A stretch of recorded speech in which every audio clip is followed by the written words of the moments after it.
Hello guys, welcome back to our channel HardReset.Info. In this video I'm gonna show you how to create multiple users on iPad mini A17 Pro, so let's start.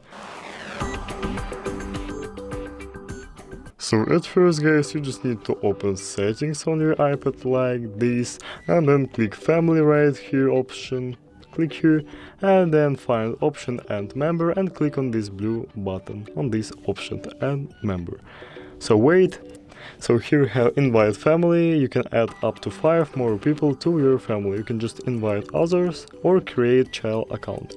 So click invite others, and for example you can just send through the messages, click here and choose the person you want to invite to your family group guys. So if you like this video and if you like our channel, please subscribe and see you later guys, bye bye.